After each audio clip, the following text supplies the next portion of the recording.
আমাদের কালেকটিভ মেমোরিতে রেখা দেওয়ার জন্য কালচারাল অ্যাসেট তৈরি করতে হয়। সেই কালচারাল অ্যাসেট তৈরির কাজটা যেন অন্য কেউ না নেয়।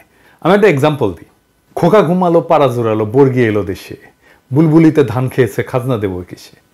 এই যে লুলাবাই, লুলাবাই মানে রাতের ঘুম পাড়ানি গান, এর মধ্যে কিন্তু লুকায় আছে সেই বর্বর আগ্রাসনের কথা।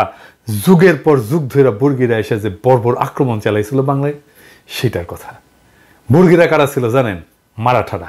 কিন্তু অত্যাচারের মাত্রাটা কি ছিল জানেন? আমি নিশ্চিত জানেন না। আগে তো ইতিহাস লেখা হইতো না, মানুষ গানে কবিতায় সেসব লিখে যাইত। এটাই কালেকটিভ মেমোরিতে সেই সমস্ত ইতিহাস লিখে যাওয়া, এবং এটা লিখে গেলেই এটা যুগ যুগ ধরে শতাব্দীর পর শতাব্দী ধরে চলে। এক বাঙালি কবি এই বর্গির হামলা নিয়ে লিখছিল, গঙ্গারাম, ধর্মে হিন্দু, সেটা কবিতা লিখছিল সেই সময়, ওই সময়ের ভাষায়। শোনাই তাইলে, শুনলে হয়তো ভালো লাগবে না, আমারও শোনাইতে ভালো লাগবে না, কিন্তু আমাদের যুগ যুগ সঞ্চিত বেদনার উৎস কিভাবে গানে কবিতায় আমরা লিখে রাখছিলাম সেটা আমাদের জানা দরকার। সবাই পালাই গেছে বর্গি আসার খবরে, তারপরে গঙ্গারাম লিখতেছে, এই মতে সব লোক পলাইয়া যাইতে আচম্বিতে বর্গি গেরিল আইসার সাথে, মাঠে গেরিয়া বর্গি দেয় তবে সারা, সোনা রূপা লুটে নেও আর সব সারা, কারু হাত কাটে, কারু নাক কান, একই চোটে কারু বধে পড়ান, মোহিনী স্ত্রীলোক বান্ধি ধৈরা লইয়া যায়, আঙ্গুঠে দড়ি বান্ধি দেয় তার গলায়, একজনে ছাড়ে তারে আর একজন ধরে, রমণের ভারে ত্রাহি শব্দ ফারে, আকাশ বাতাস কান্দে কান্দিছে পাষাণ, রাখো কৃষ্ট কালী আল্লাহ ভগবান। কি বুঝলেন? শুধু সম্পদ লুইটা মাইরা কাইতেই যাইতো না, নারীদেরকে নিদারুণ অসম্মান করত। এই ইতিহাস আপনাকে কেউ বলছে? বলেনি, বলবেও না। শুধু শুনবেন 2 লাখ মা বোনের ইজ্জতের বিনিময়ে স্বাধীনতা পাইছি, যেন এর আগে কোনো আমাদের ইতিহাস নাই। তাই আওয়ামী ফ্যাসিবাদের ইতিহাস আমাদের কালেকটিভ মেমোরিতে জাগায় রাখতে হবে। কিভাবে? প্রথমে গানে। আন্দোলনের সময় আমাদের বেশ কিছু র্যাপার উঠে আসছে, আওয়াজ উঠা গানটা শুনছেন না? লুলাবাই লিখতে হবে, মানে ঘুম পাড়ানি গান লিখতে হবে, ছড়া লিখতে হবে, নাটক লিখতে হবে, ছবি আঁকতে হবে। আমরা এই লড়াইয়ে এক মহান শিল্পীকে পাইছি, দেবাশিস। তার পোস্টার হাতে হাতে ঘুরছে সারা দুনিয়ায়, কি অক্লান্তভাবে ছেলেটা কাজ করে গেছে। আমাদের রেসপেক্ট। এই লড়াইকে ফিলোসফাইজ করতে হবে, মানে দার্শনিকীকরণ করতে হবে। এই লড়াইয়ের পিছনের দর্শন বের করে আনতে হবে। এই কাজে সিনিয়রদের মধ্যে আছেন ফরহাদ মজার, আছেন সলিমুল্লাহ খান, আছেন ইয়াংদের মধ্যে আছেন পারভেজ আলম, রকমনু, রিফাত হাসান, মুরাদুল ইসলাম, তুহিন খান, আরো অনেকে নিশ্চয়ই আছেন। আমি যাদের লেখা নিয়মিত পড়ি তাদের কথা বললাম। ওনাদের দায়িত্ব নিতে হবে। আমরা এই একটা জায়গায় দারুণ শক্তিশালী, আমি কনফিডেন্ট ওনারা ওনাদের দায়িত্ব পালন করবেন, বাংলায় এবং ইংরেজিতে। আমাদের সাহিত্য লাগবে, এই জায়গায় আমরা দুর্বল। কিন্তু আপনাদের কিভাবে বলি যে আমার কিঞ্চিত দক্ষতা আছে সাহিত্যে, গ্লোবাল ন্যারেটিভ তৈরির এই কাজটা আমি কিছুটা করে দিতে পারবো। আমার আগামী বইটা বের হইলে দেখবেন এই কাজ আমি আধা করে রাখছি, বাকি কাজটা করে দিতে পারবো। আমাদের মিউজিয়াম লাগবে। আমার সাজেশন, ধ্বংস করে দেওয়া গণভবন হোক সেই জায়গা যেখানে বিস্তৃত জায়গা জুড়ে আওয়ামী ফ্যাসিবাদের নানা কাল তার নিপীড়ন নির্যাতনের ডকুমেন্টেশন থাকবে। ওইখানে মানুষ ঘুরে ঘুরে ঘুরে ঘুরে দেখবে। আয়না ঘরকে অবিকৃত রেখে সেটাকে আমরা মিউজিয়াম বানাবো। কমিক্স বানাইতে হবে, অ্যানিমেটেড সিরিজ বানাইতে হবে অসংখ্য, একটা ওয়েবসাইট বানাইতে হবে, সেখানে আওয়ামী আমলের নিহত নির্যাতিত গুমের শিকার সকলের ডেটাবেজ রাখতে হবে। কিভাবে সে মারা গেল, কবে মারা গেল, দরকার হলে তার ভিডিও, ছবি, কে মারছে তার ছবি, সবকিছু রাখতে হবে। সকল ফ্যাসিস্টদের ছবি, কর্মকাণ্ড, পরিচিতি থাকবে। ওরা যেন প্রজন্মের পর প্রজন্ম ধরে ঘৃণিত হয়।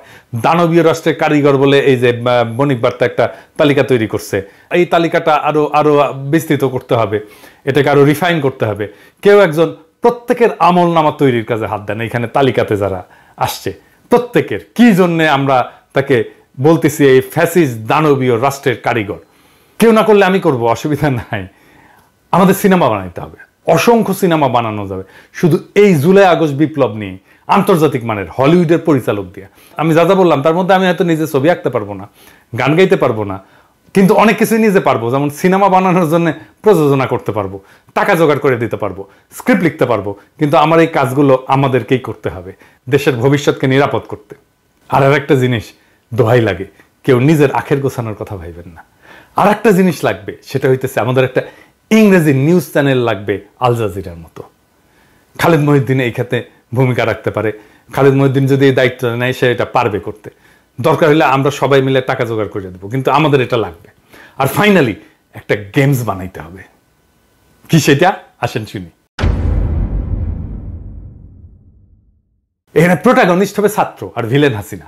হাসিনা শক্তি নেয় তার বাবার স্পিরিট থেকে, বাইরে থেকে শক্তি যোগায় ইন্ডিয়া আর মোদি। পশ্চিমা শক্তি সাপোর্ট করে ইন্ডিয়াকে। হাসিনার কাছে পৌঁছানোর আগে আসে ছাত্রলীগ, পুলিশ, সেই পুলিশ গুম করে, ক্রসফায়ার করে, তারপরে আসে ডিজিএফআই, আয়না ঘরে ঢুকায়। অপশন থাকবে রাস্তার সমাবেশ মিছিল করে শক্তি সংহত করার প্রোটাগনিস্টের, সেটা করতে দেবে না পুলিশ। রিয়েল লাইফ চেহারা থাকবে ভিলেনগুলার সবার, যেমন হাউন আঙ্কেল থাকবে, বিপ্লব থাকবে, মনিরুল থাকবে, প্রদীপ থাকবে, ওদের মতোই চেহারা থাকবে। ছাত্রলীগের সাদ্দাম টাদ্দামের মতো চেহারা থাকবে। তারপরে ওই মোটা আজিজ টাজিজের মতো চেহারা থাকবে, বেনজিরের চেহারা থাকবে। নির্বাচনে হারানোর চেষ্টা থাকবে, সেটা 900 ভোট করে হোক, দামি নির্বাচন করে হারা দেওয়া হবে। বেনজির থাকবে, ক্রসফায়ারে মারা গেলে খেলা শেষ।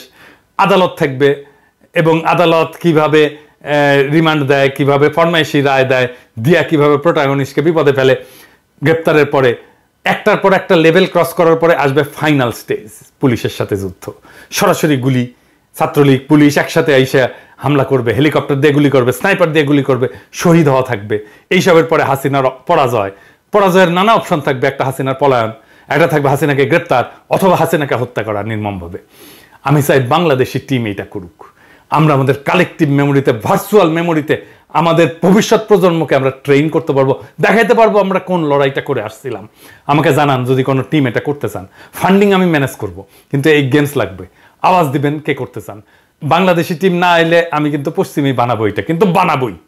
সবশেষে আমাদের আরেক শহীদের গল্প, আমাদের আরেক হৃদয়ের রক্তক্ষরণের গল্প। একজন লিখছেন, একজন শহীদের শিক্ষক, কোচিংয়ের শিক্ষক। উনি লিখছেন, আমার কোচিং যখন শুরু করি তখন আমার 4 জন শিক্ষার্থী ছিল, জিদান, উৎসব, আদ্রিতা আর একটা মেয়ে। ওরা তখন এসএসসি পরীক্ষা দিবে। আস্তে আস্তে জিদান উৎসবের সাথে ভাইয়ের মতো সম্পর্ক হয়ে গেল। একদিন ওদের সাথে চায়ের দোকানে বসে আড্ডা দেওয়ার সময় ব্যাগ ঘাড়ে একটি ছেলে আসলো। তখন কিন্তু সন্ধ্যা, ছেলেটা জ্বলতেছিল, নুরানি চেহারা। আমি মনে মনে ভাবলাম, এত সুন্দর দেখতেও ছেলে হয়। ছেলেটা আর কেউ না, আমার ফারহান। আপনারা যাকে ফারহান নামে চিনেন, আমি তাকে ধলা বলে ডাকতাম। কেননা ও এত ফর্সা ছিল যে ওকে ধলা বলে ডাকতাম। আমাকে ফোন করে বলতো, ভাই আমি ফারহান বলছি, কিন্তু যতক্ষণ না ধলা বলতো আমি শুনতাম না।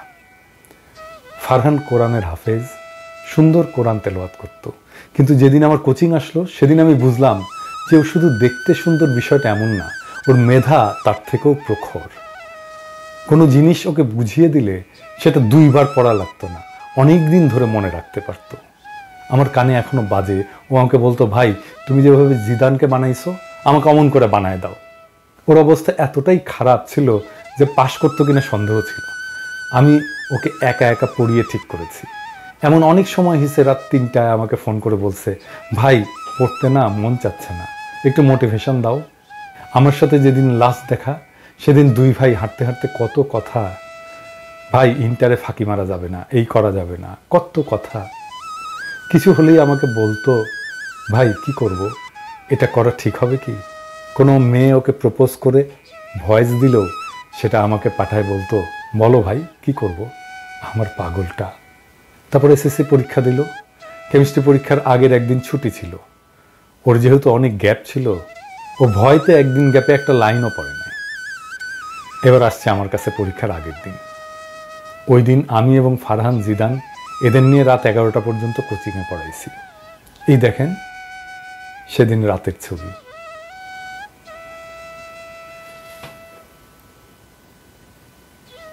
যেই দিন পরীক্ষা শেষ তার পরদিন সকালে উঠেই বান্দাগুলো আমার কোচিংয়ে হাজির। কারণ কি, তাদের টাকা দিতে হবে। ওই দিনের কথা তো আমি ভুলবই না।